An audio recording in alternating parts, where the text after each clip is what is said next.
Marcus Caelius Rufus, Praetor 48 BCE. A protege of Cicero and a childhood friend of Mark Antony, Marcus Caelius Rufus was a charismatic presence in Roman politics. His public debut in 59 BCE saw him successfully prosecute the notorious scoundrel Gaius Antonius Hybrida. Caelius buried him so deep that his speech became an object of study for future generations of students of rhetoric. His newfound fame helped him to secure Clodia as a lover, although their affair proved to be fleeting. This failed romance earned Caelius a poem of denunciation from his friend, the poet Catullus, and may also have contributed to Clodia's brother, the infamous Clodius, attempting to pin the murder of a Ptolemaic envoy on him. Saved from Clodius's clutches by Cicero's courtroom wizardry, Caelius continued to progress through the cursus honorum, serving as tribune and then aedile. In the lead-up to Caesar's civil war, Caelius served as Cicero's chief source of information on Roman politics. The letters he wrote to his friend and mentor have been preserved to this day, meaning that his analysis has shaped most ancient and all modern understandings of this period and its many attendant controversies. Throwing in his lot with Caesar, because the conqueror of Gaul was a safer bet than the rusty Pompey, Caelius soon rued his decision and began to plot against his new master. In 48, with Caesar and most of his key supporters and troops in Greece, Caelius tried to spark a debtors' revolt in Rome. Despite working in conjunction with Pompey's troubleshooter and with Milo, Caelius failed to attract much support, and his revolt failed swiftly and utterly. In the final analysis, Marcus Caelius Rufus was a talented failure whose thoughts on the politics of his time have exerted a deep, if somewhat hidden, influence on students and scholars for over 2 millennia. Marcus Caelius Rufus was a member of gens Caelia. This was a pretty minor plebeian house, and most Romans had probably never heard of it unless they were very politically active. This family had never produced a consul, and it seems that the highest office holder, who would have been a contemporary of our Caelius, although he would have been of an older generation, was Publius Caelius, who had held the praetorship in 74. We don't know exactly how Publius was connected with Marcus, but it is not impossible that they were father and son. When it comes to how Marcus Caelius has the cognomen Rufus, we don't really know why that's the case. It's possible that he represents a different branch of the family, and this was a way to distinguish himself from his cousins, although it's also possible that he was simply the first in the same line to take the name because he may have had, say, red hair. Rufus, of course, means red, and usually refers to red hair. So we don't know exactly what his origins are, and because he is not from that kind of charm circle of the ultra-elite families, we don't really know a whole lot about him. It also doesn't help, of course, that he will not go on to have a family which will achieve great things after his death. That being said, while he didn't inherit the biggest or grandest name in Rome, he did have some things going for him that made him stand out even as a new man. Caelius was handsome, charismatic, he was intelligent, ambitious, and something that helped a lot in the late Republic, he was very ideologically flexible.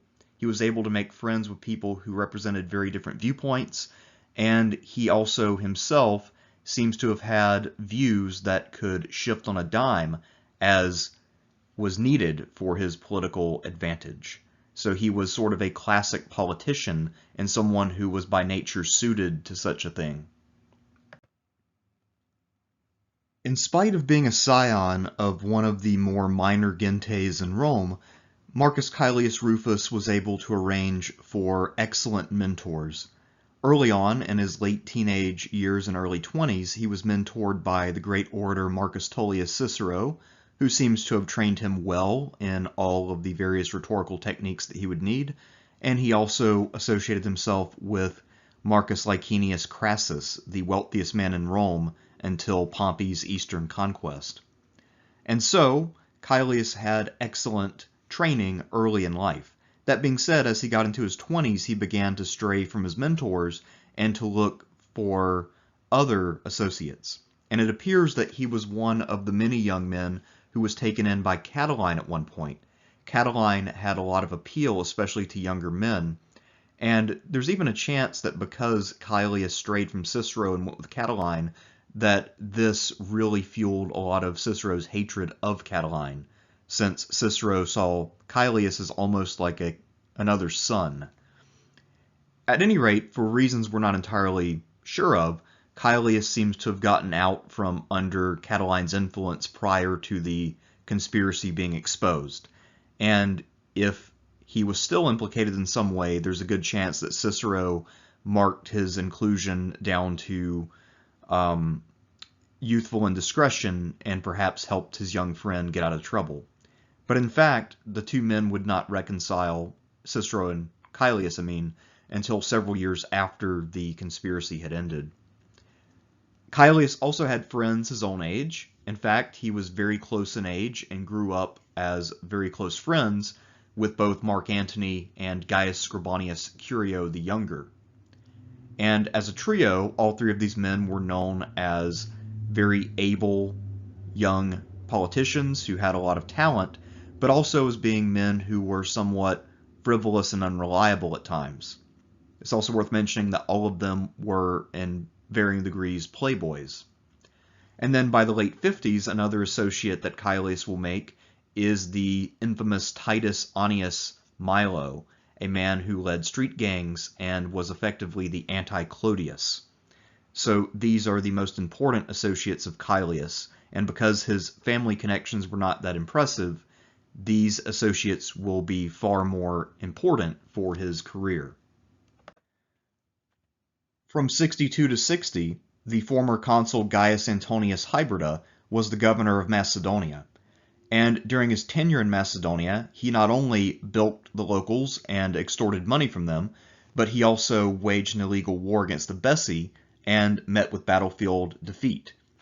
So Rome at this time was deeply divided, and yet one thing that all of the political leaders and all of the common people in Rome agreed upon is that Gaius Antonius Hybrida needed to be tried and punished for his crimes and his failings.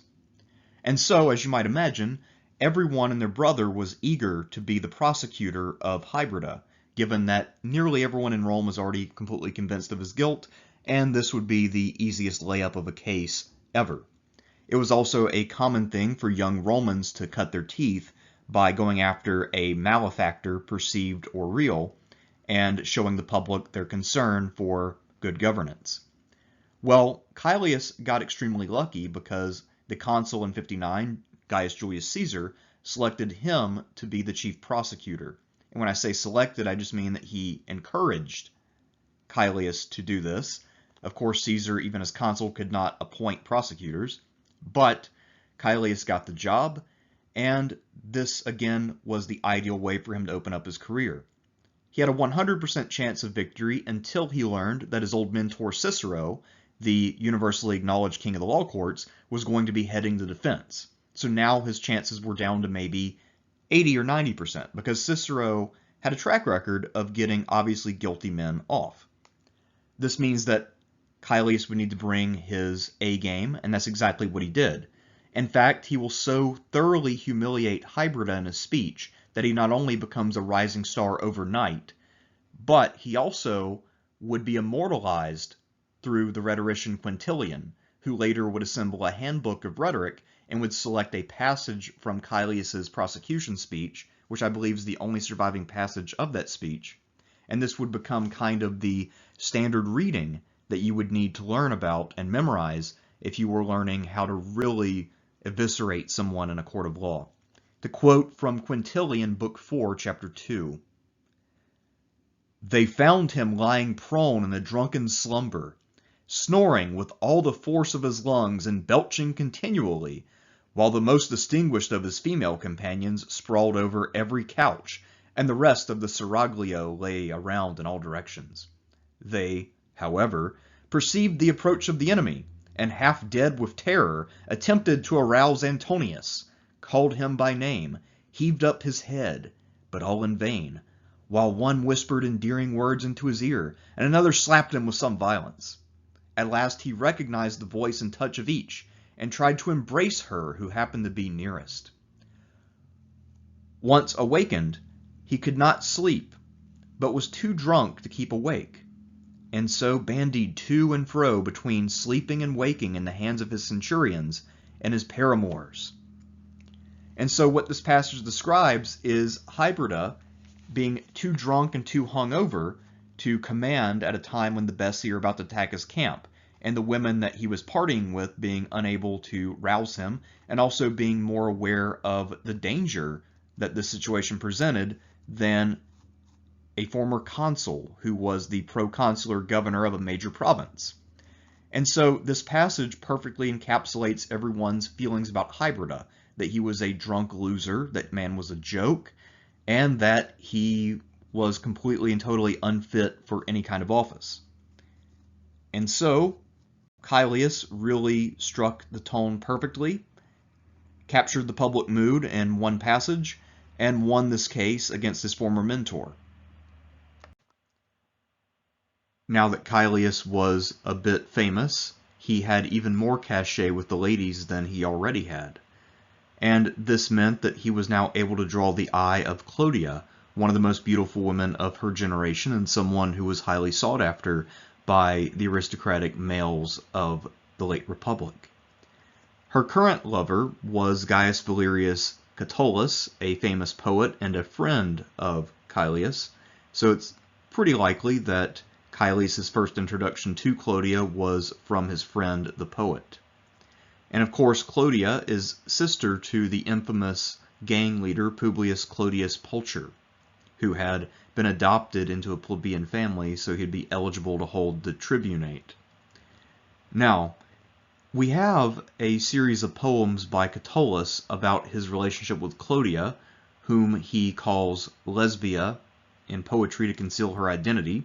She actually was married to an older senator who was a man of great distinction, Metellus Calaire, but because of his age, and as was largely typical with aristocratic Romans, she had other lovers on the side, and we just happen to know more about her affairs than others for reasons we'll get into. And of course, Catullus' poems are a big part of that. But through the poems Catullus wrote about his evolving relationship with Clodia, we see everything from when they met, how they kind of fell in love with each other. At least he thought they were falling in love. Certainly he was. Whether she was or not is unclear. How they kind of had a temporary happiness when they were at their apex, and then how things started to unravel, and how he started to really fall apart emotionally as Clodia was clearly losing interest and starting to take notice of other men instead. And again, a big part of why Catullus' romance with Clodia fell apart is that she met Caelius. And so, because he felt betrayed by Caelius, Catullus wrote another poem, this one condemning Caelius as being a terrible friend who stole his woman. And the poem goes something like this. You had broken your way into my very soul, tearing at my entrails, your hands upon my soul itself. Look, my life has been left empty, and good fortune vanishes with you. You are the curse that falls upon the grave of all I love and all that's dear to me. And so, by the time he was about 25, maybe 26, Caelius had been immortalized in literature, not only as a very skilled prosecutor, but also as a terrible friend.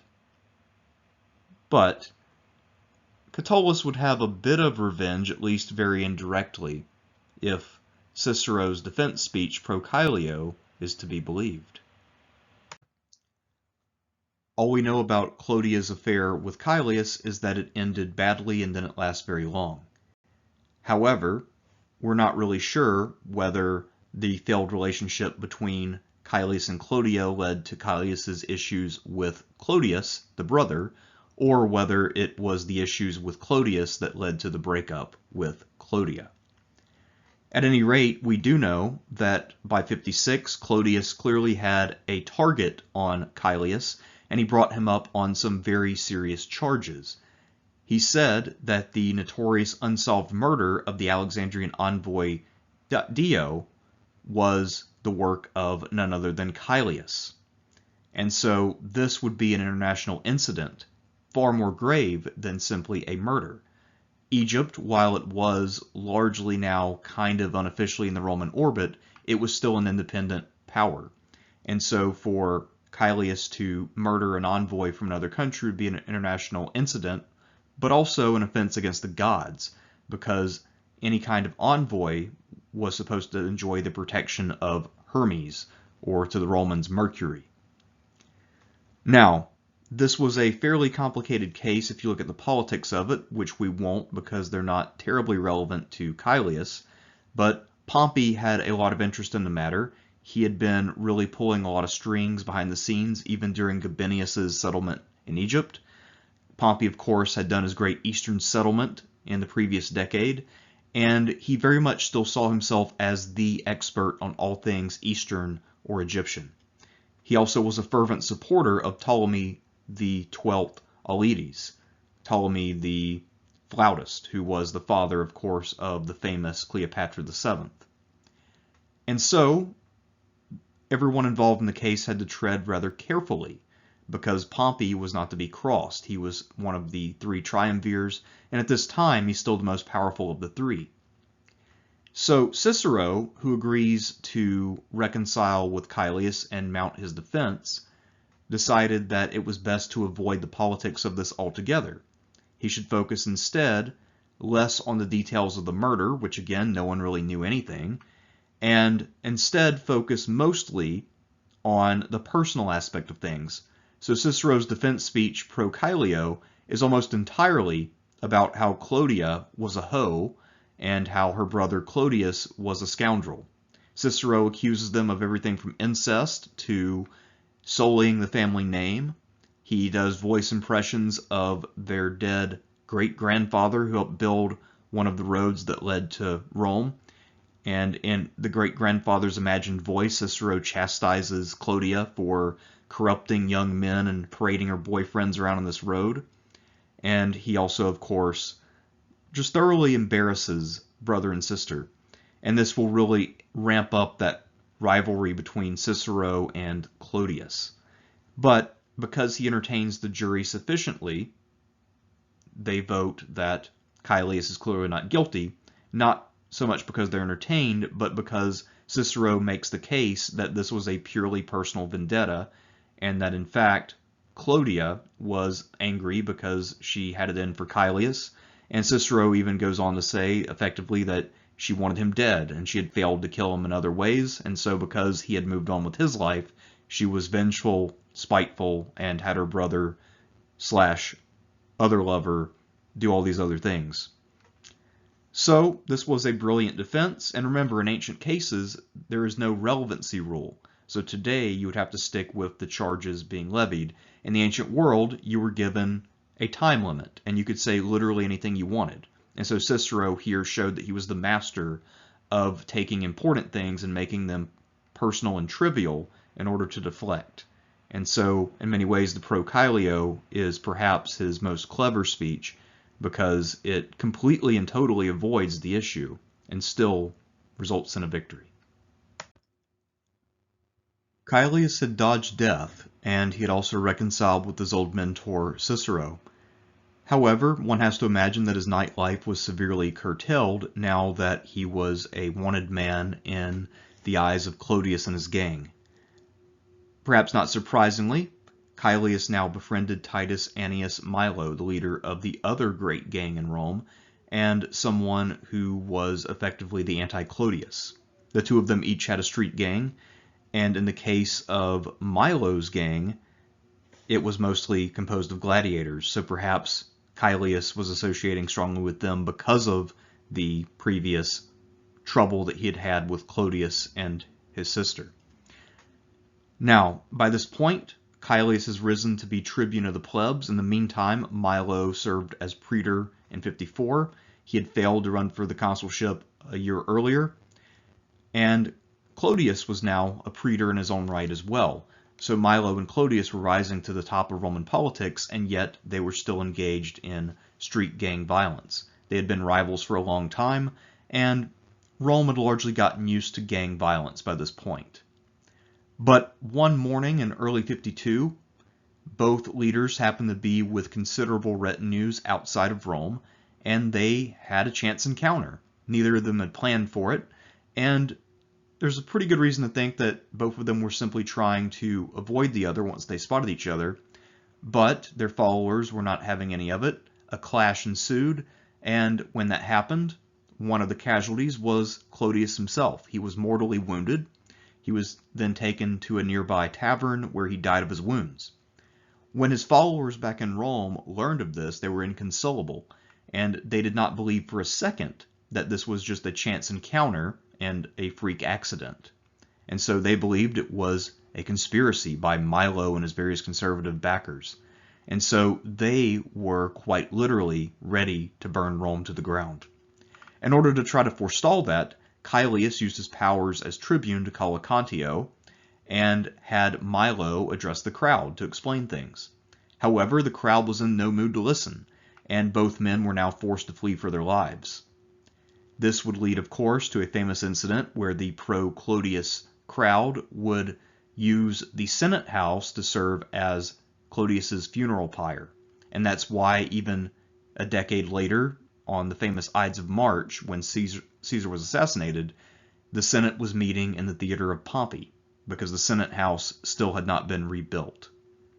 As for Milo, he will actually get exiled for these actions because, again, he's now persona non grata, and many in Rome were probably happy to see him go, not just the former followers of Clodius, because now both of the great gang leaders had been banned from the city. As for Milo's relationship with Caelius, it appears the two of them remain fast friends, and there's really no reason why they shouldn't be, given Caelius's situation and Milo's misfortunes. In addition to his continuing rivalry with Clodius, Caelius was now back in the good graces of his mentor, the ex-consul Cicero. And during the middle and late 50s, he would work very closely with Cicero, and the two of them would rebuild the trust that had been broken several years earlier. Caelius will be among the enthusiastic pushers of the idea that Cicero allow his daughter Tullia to marry the somewhat notorious womanizer Publius Cornelius Dolabella. Both of these men, of course, were similar in many ways, even though Dolabella apparently was actually even more of a womanizer than Caelius. And it's kind of odd because Caelius is supposed to be tall and handsome and all of that, so you would think he'd be the more successful of the two, whereas Dolabella was apparently quite small. And yet, despite him being a diminutive figure, he was completely irresistible to women. And that's something we'll talk about more when we talk about Dolabella. It's also worth mentioning that Caelius and Dolabella had become close over their mutual disdain for Gaius Trebonius, one of Caesar's more eminent legates. Elected tribune in 52, Caelius at one point was thinking about imposing his veto. However, Pompey approached Cicero to control his boy, and Cicero was able to do that. And so Caelius relented. In a different incident later, Caelius was able to prevail upon another tribune, Lucilius Hierus, who absolutely hated Cicero, to refrain from obstructionism on another issue. And in this case, I'm pretty sure the issue was trying to prevent Cicero from enjoying an ovation for his proconsular governorship out in Cilicia. Speaking of that, Pompey passed a law that anyone who had not served as governor after their term as consul or praetor should now be called up and sent out to the provinces because there was a shortage of governors. And Cicero famously had given away his proconsular governorship to his colleague Antonius Hybrida, and so now he got drafted to go govern Cilicia. And so he went rather unwillingly, and while he was there, among other things, Caelius sent him a letter asking for him to procure panthers for his shows, because Caelius in the meantime, in the year 50, served as aedile. Cicero dutifully sent out hunters to try to find panthers for his friend, but he warned young Caelius that panthers are quite rare, and so he shouldn't expect that this expedition would bear fruit. And unfortunately, we have no idea whether Cicero's hunters were able to locate panthers or not.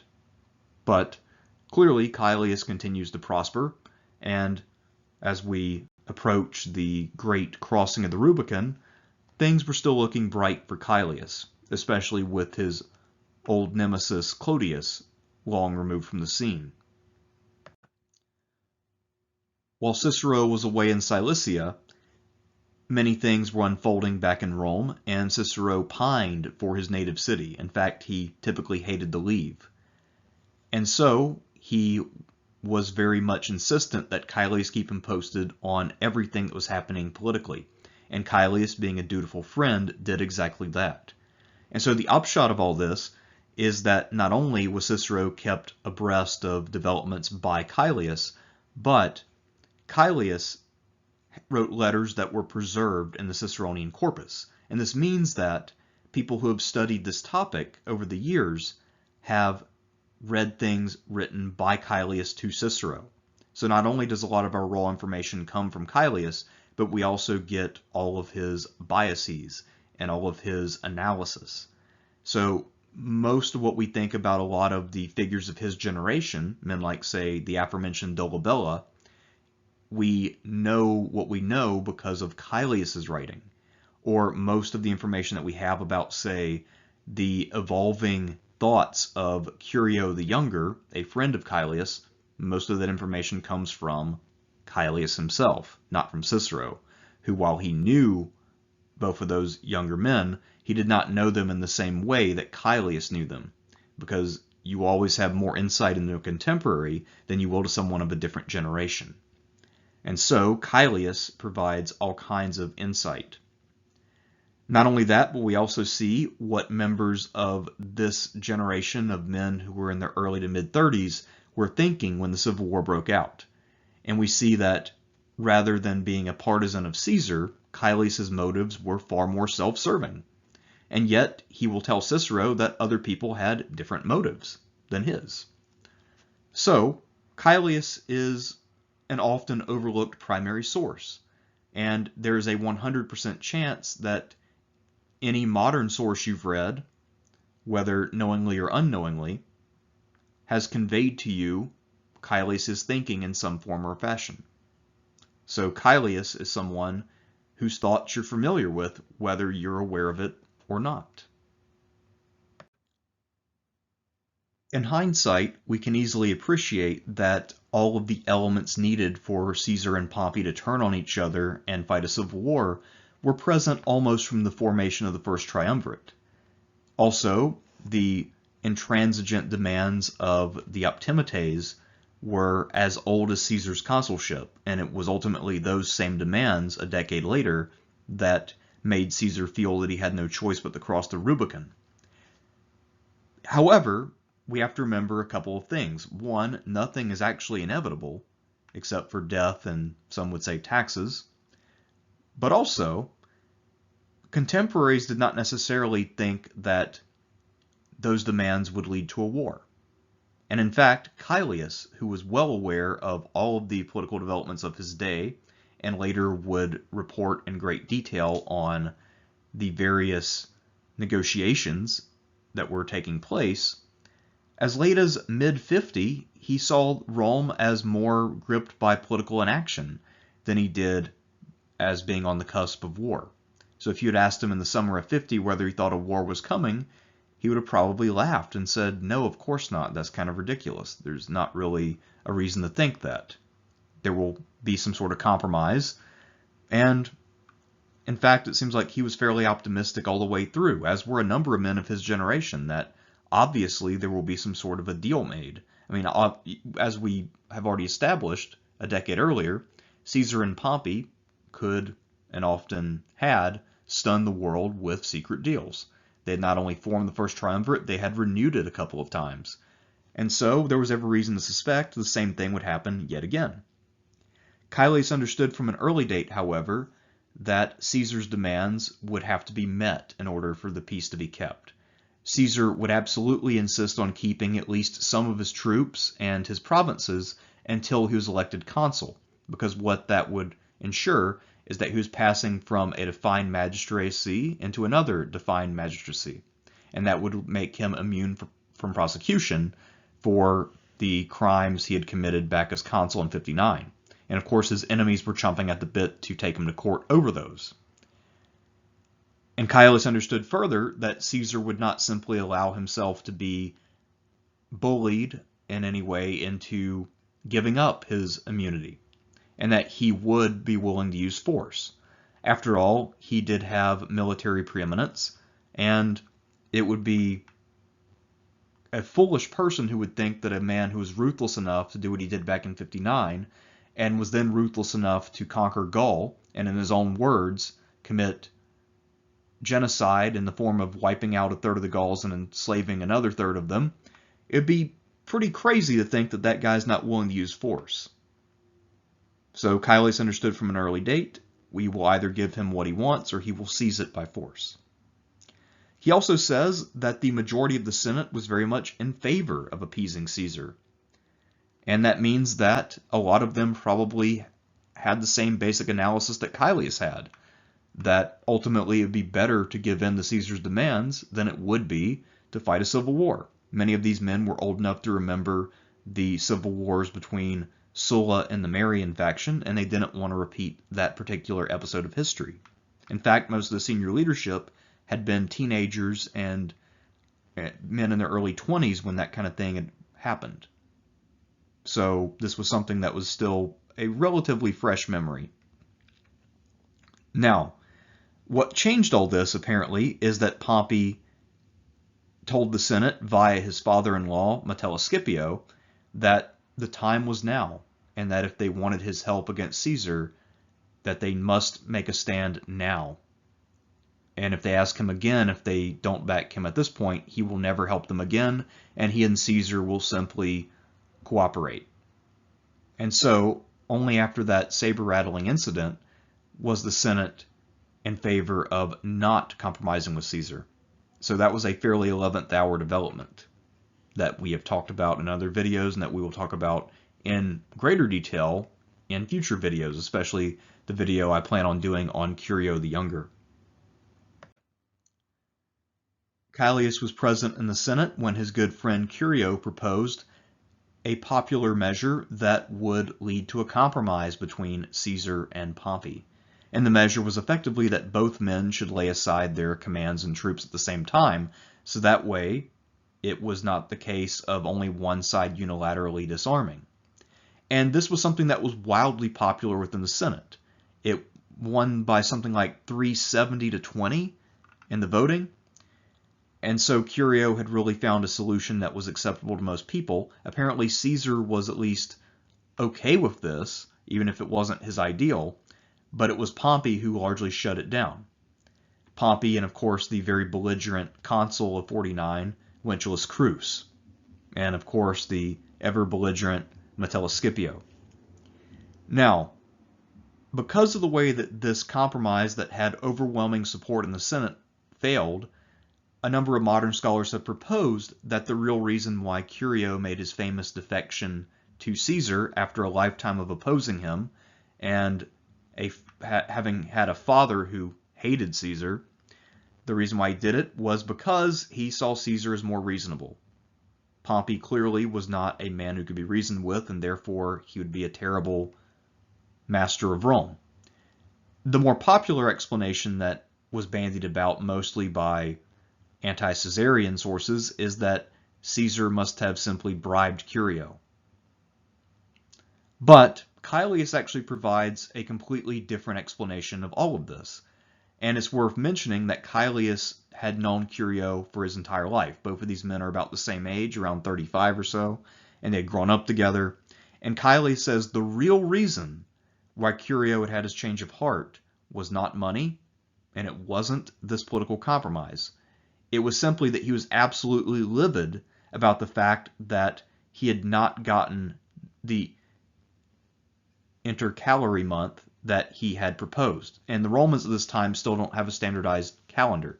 So sometimes to keep things right with the seasons, to keep things corresponding with actual seasons and the Earth's passage around the sun, sometimes they would add a month at random in order to make sure that certain months fell in the summer as they were supposed to.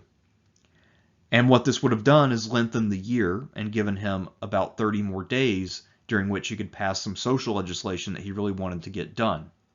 And when he lost his opportunity to do that, apparently he was so angry that he decided to simply go with Caesar, even though he had hated Caesar for a long time because he felt like he had a better chance of getting these things done with Caesar in charge. So, Caelius once again gives us an alternative perspective. Now, Caelius' own motives are actually way simpler. So there's no debate about why Caelius sided with Caesar, because he tells us in very plain terms. And so his reason is just this. If there's a civil war being fought between Pompey, who is militarily rusty and has not served in over a decade, and his veterans also, of course, have not mostly served in a decade either, and he's fighting against Caesar, who has a large army that just conquered Gaul, then obviously Caesar's going to win. It's kind of a no-brainer. And I think that if anything, Caelius is oversimplifying things because the Civil War was pretty closely fought, but his thinking was that Caesar will clearly win. And so, why not be on the winning team? So that was Caelius' thinking, and he explained that to Cicero, and he even urged Cicero to see reason and join Caesar as well, because you obviously want to be on the winning side in a civil war.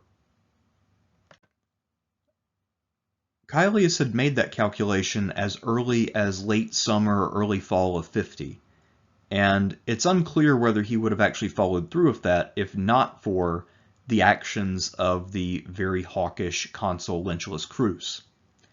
So, during the Senate meetings leading up to this, Mark Antony was largely representing his relative Caesar in these debates, and Curio was also pushing a compromise platform.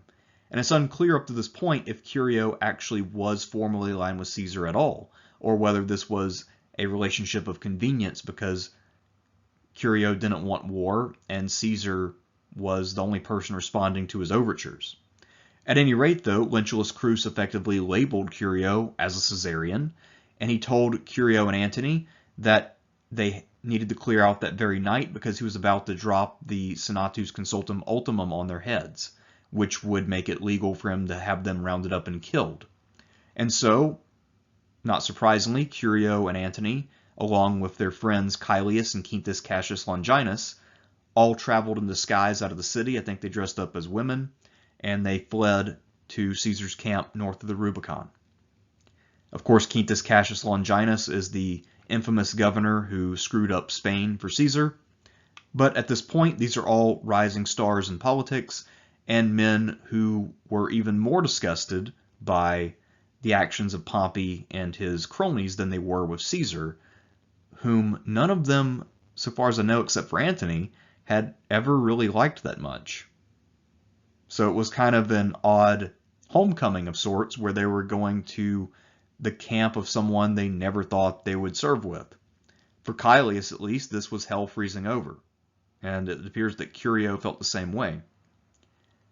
Nonetheless, they tried to make the best of things. Caelius actually congratulated himself to some extent on having sided with the more reasonable of the warring factions, especially once Caesar started pardoning his enemies as he captured them in Italy.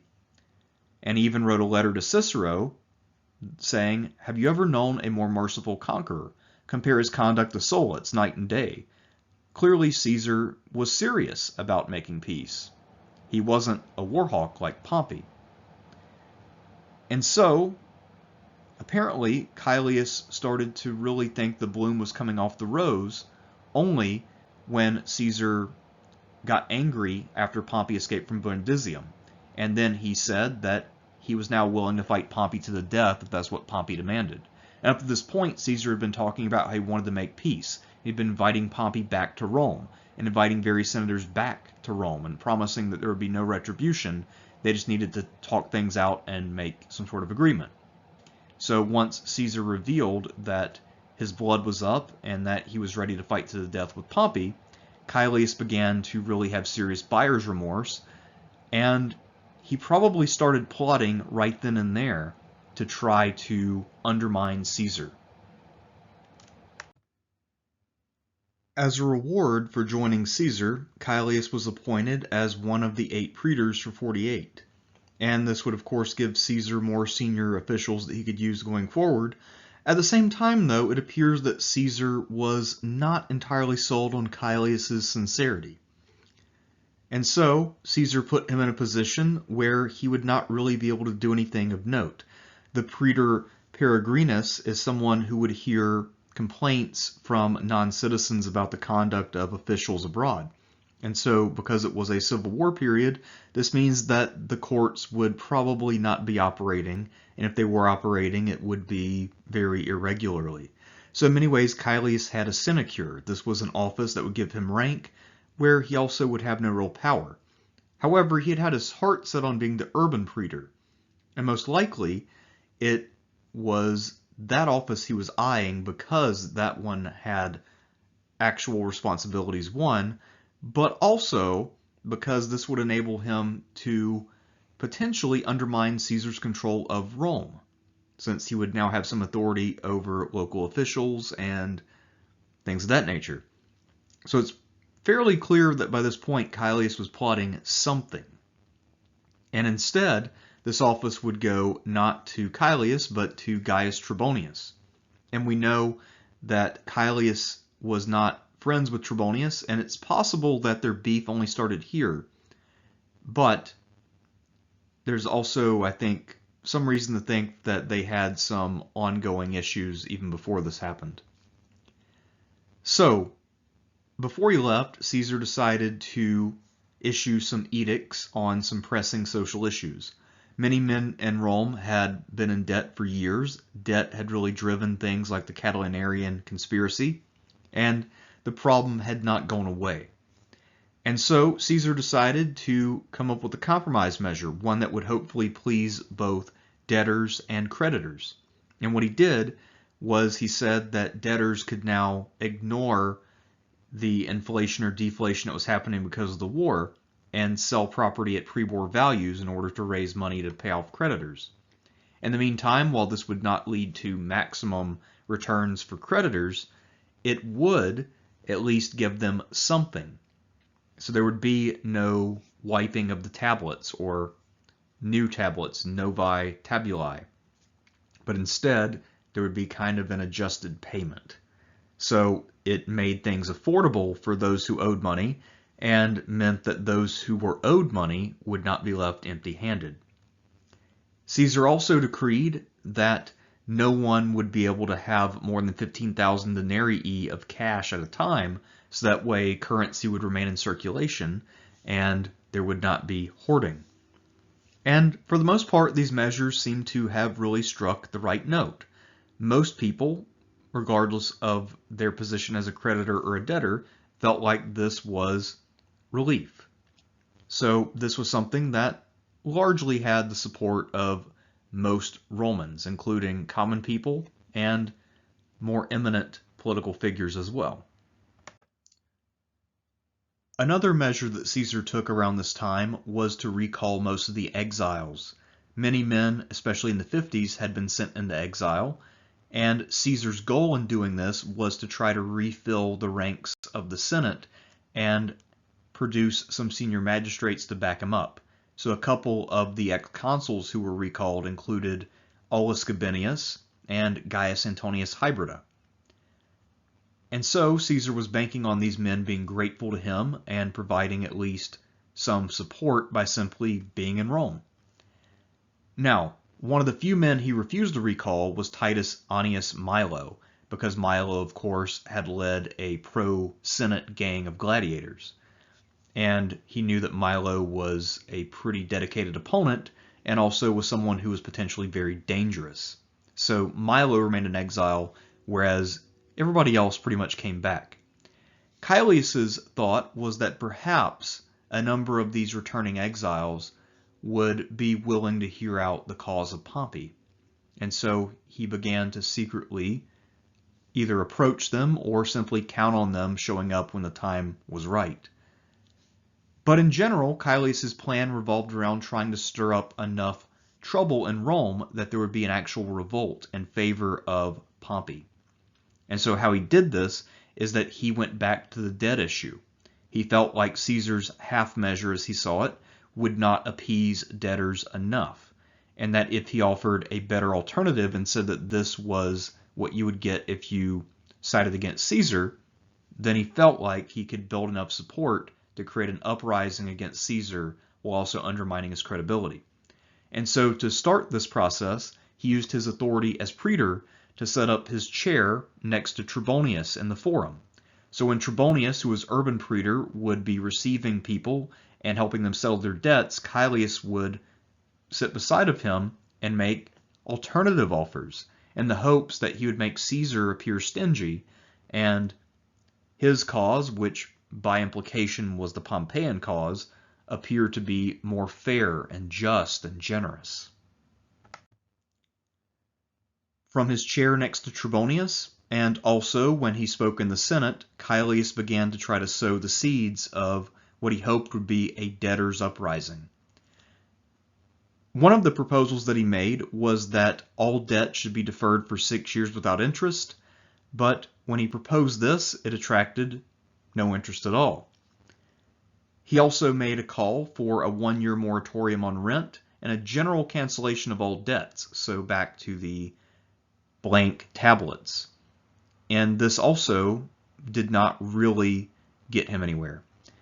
So what appears to have happened is that Caesar's proposals that had been passed into law because he was effectively dictator had satisfied most people on the issue of debt. They were willing to try out Caesar's solutions and hope for the best. They felt like the issue was settled.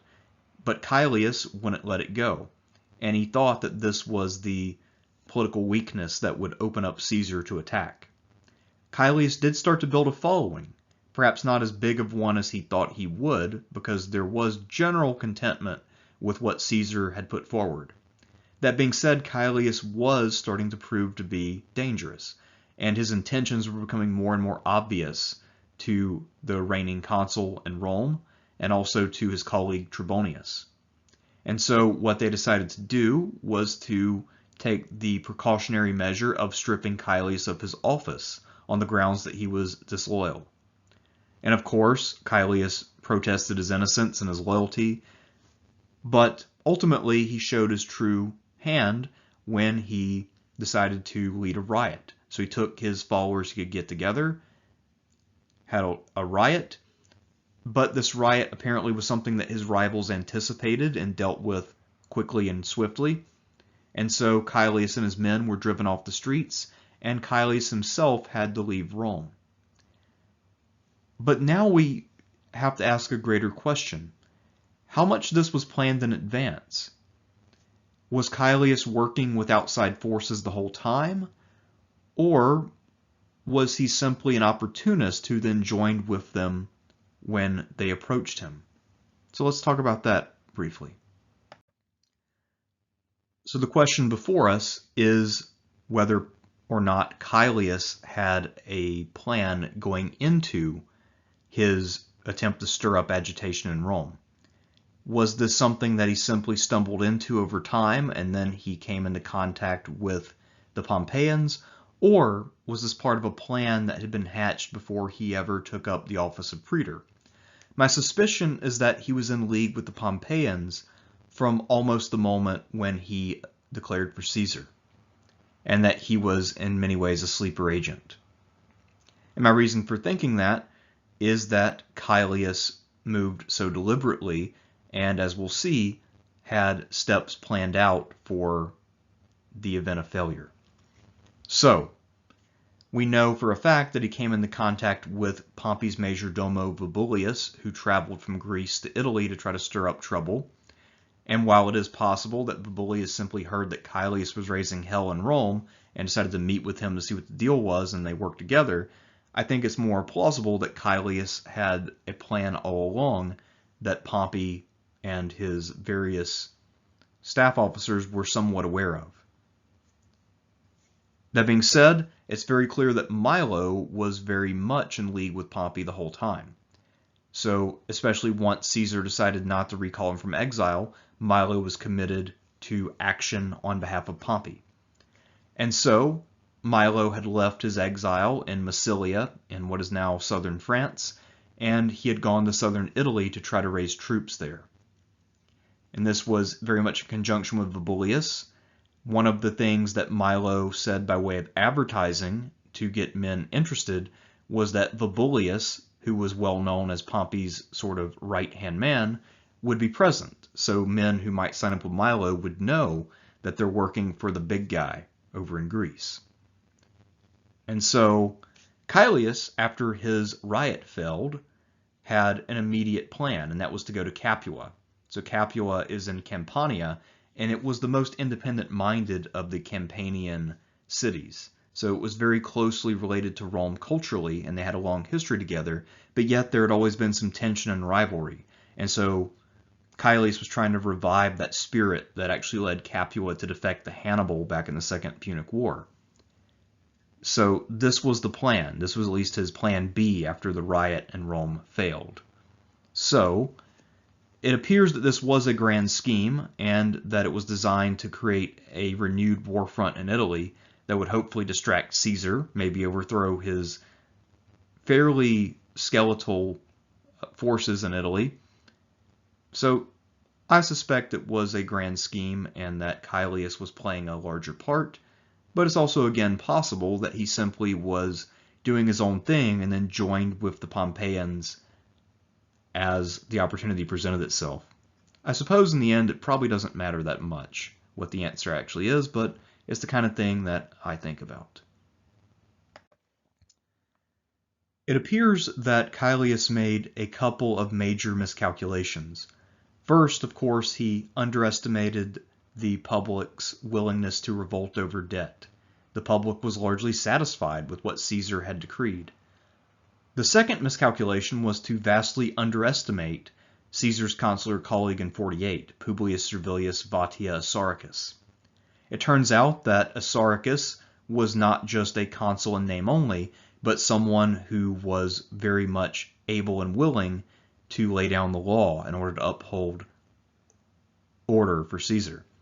And so, not only had Servilius acted quickly to get rid of Caelius and take his office away, but once Caelius and his followers appeared in the streets of Rome, Servilius had moved quickly not only to attack them, but then to have the Senate pass the Senatus Consultum Ultimum in order to declare war against Caelius and any other potential subversives in Italy. So it appears that Servilius had not only been monitoring Caelius, but also had kept an eye out on other parts of Italy to make sure something like this wouldn't occur. So Servilius was well prepared for what happened.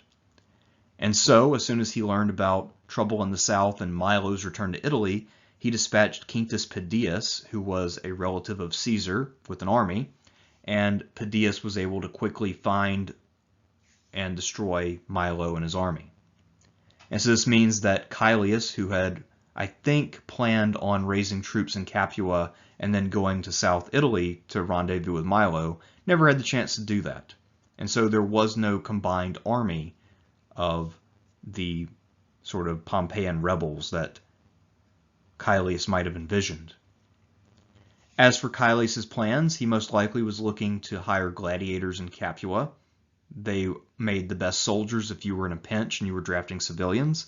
However, he never quite got there and had a chance to try to offer men freedom from the schools they were learning their art in.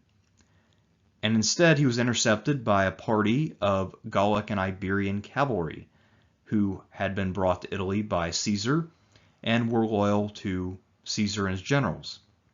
Caelius, despite having never served in the Gallic wars, thought that he might be able to prevail upon them to switch sides.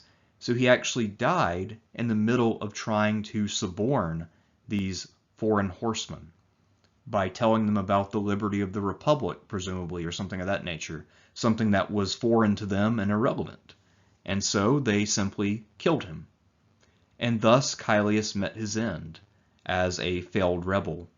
He was far more at home as a playboy and politician than he was as a kind of sleeper agent turned rioter turned army-raising rebel.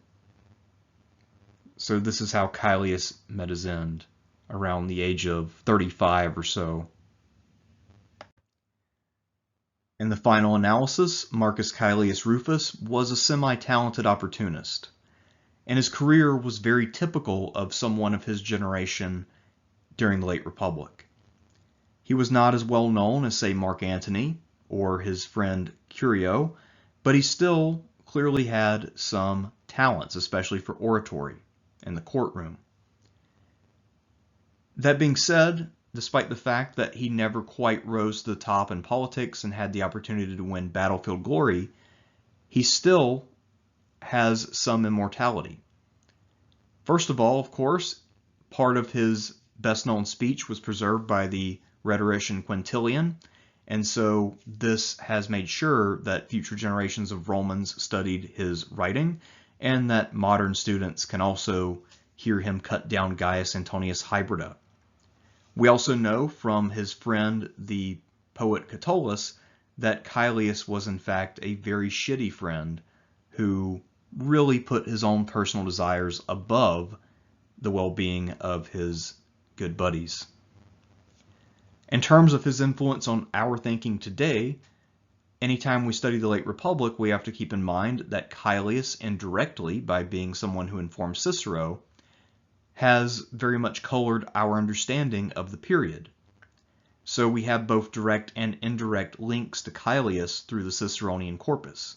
Directly, we have some of the letters that he wrote to Cicero, and indirectly, we have to remember that once Cicero got back, his understanding of what had happened in Rome in his absence will be so heavily colored by Caelius's perspective that undoubtedly he did take on some of the assumptions and biases that Caelius had personally. So, whenever we read Cicero's later works, especially for the period right around the outbreak of the Civil War, we have to keep in mind that a lot of what he's thinking is influenced heavily by what Caelius had thought. And finally, Caelius's frank admission that he was siding with Caesar in 49 because Caesar would win the war, and then his fairly flippant shift back away from Caesar, gives us a lot of insight into how self-serving a number of Romans could be. Now, my contention is that most Romans were very self-serving, but Caelius seems to be especially guilty of this, not only because we can see him flopping back and forth between Caesar and Pompey, but also because he clearly went from presenting himself as a good friend to Catullus, and whenever Clodia sort of winked at him, he just kind of threw Clodius aside. And so, Caelius clearly was a very selfish man, more so than even most of his contemporaries.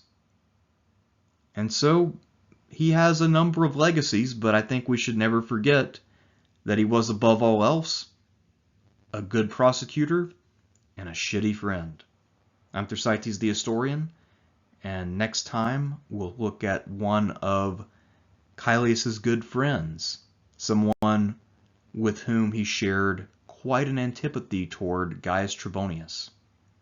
So I will see you next time.